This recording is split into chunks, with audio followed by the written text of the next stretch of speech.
The strange man stood in the middle of the street, the white swallowtail of his suit jacket fluttering softly in the breeze as he gently clasped his hands behind his back. There was a peaceful look on his wizened, burn-scarred face. Deep blue eyes glinting softly from beneath the white brim of their top hat, visible even from where I'd hidden myself amongst the rubble, my heart's beating into my throat as another human separated themselves from the column of power-armored Gegnosian elites. They wore freshly woven robes of Gegnosian purple and gold, a hand coming to rest on their chest, a high-pitched, haughty voice jovially calling out, "If it isn't the galaxy's most wanted, Archibald Sunshine, have you come to surrender?" The old man daintily brushed some imaginary dust from his pristine white shoulder, glittering sapphire eyes smoothly gliding over the column of elites. His voice was like that of fresh spring rain, the cool confidence of old age, perfectly intertwining with the careless mirth of youth. "I'm smarter than that. Gegnosians don't take prisoners. They take slaves. And you're helping them subjugate your own people, Yowin." The human in gold robes, Yowin, flinched like he'd been physically struck. His face reddened to a dangerous shade, and he yanked a knife from the wire sleeves of his robe. Pointing the serrated blade at Archibald, Yowin shouted furiously, "You forget your place, old man! Call me by that name one more time and I'll gut you like a fish!" A Gegnosian raised their rifle as Archibald spread his arms out wide, white-gloved hands empty as the air. Yowin snarled something and shoved the gun down, beginning to march forward as Archibald stated, "Be my guest. Put an old man out of his misery, Yowin." Yowin let out a bestial snarl and charged forward, taking the knife in both hands as he drew it back by his waist. I watched, waiting for Archibald to move, to fight back, or at least dodge. But he didn't move a muscle. Didn't even flinch as the serrated tip of the forearm-length blade pierced the front of his suit and tore through the back. A poppy bloom of red slowly spread around where the handle protruded from Archibald's chest. Yowin looked shocked, trying to yank the knife out but not even budging it before letting go, and taking a few large steps back in shocked disbelief. Archibald smiled, softly, a pair of dark runes appearing at the corner of each eye.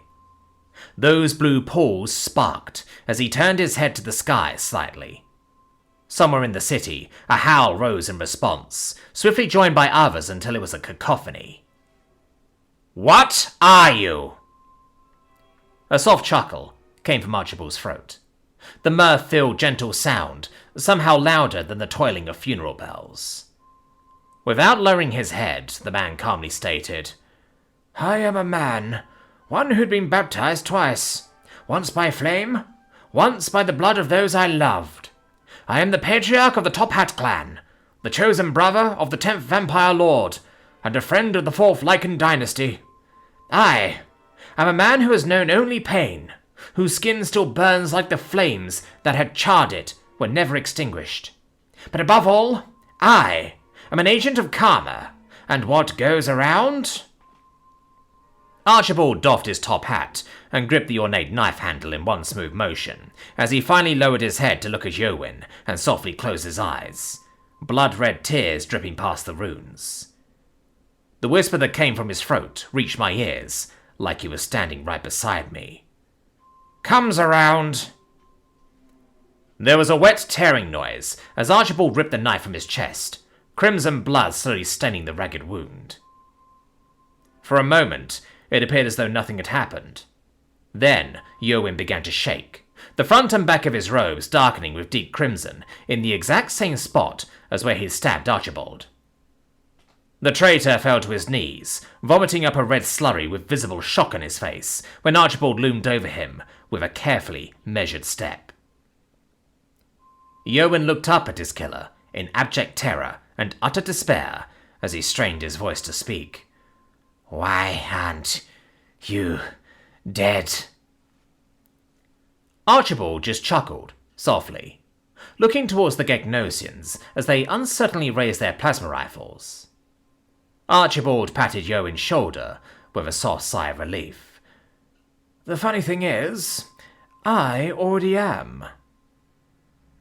Yowen keeled over as Archibald reached into his suit jacket, drawing a revolver and pointing it at the Gegnosian column.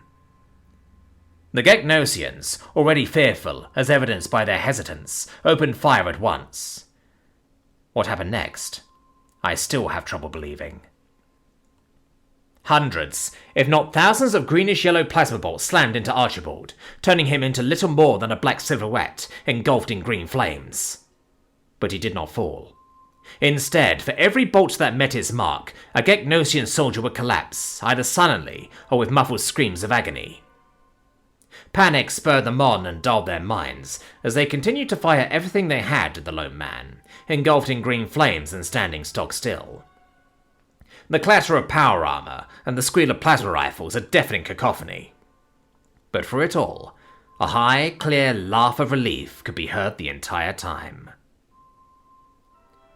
And when the last bolt flew, the last soldier dropped, and the green flames went out, only one man stood. His white suit was completely repaired, as though it had never been touched.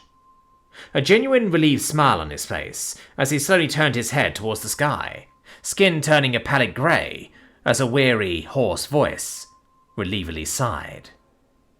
Peace, at last. There was a soft gust of wind, and Archibald dissolved, crumbling away into a cloud of grey dust that blew away in the wind. His top hat, white and pristine, slowly floated towards the ground.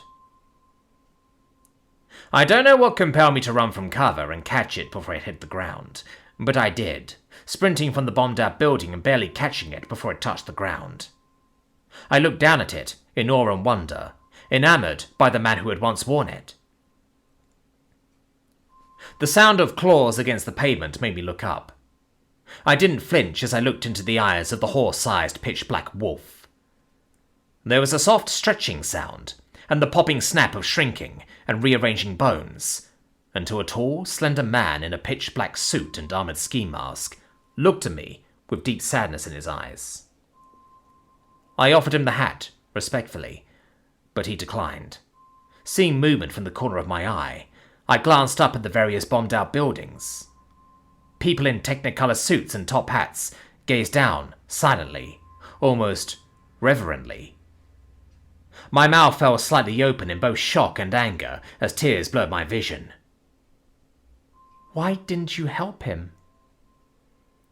I softly sobbed, head hung low as I stared at the hat, careful not to crush it. A blob of pink and white appeared in front of me. A concerned-looking young man with strawberry red hair and extended canines came into focus as I blinked the tears away.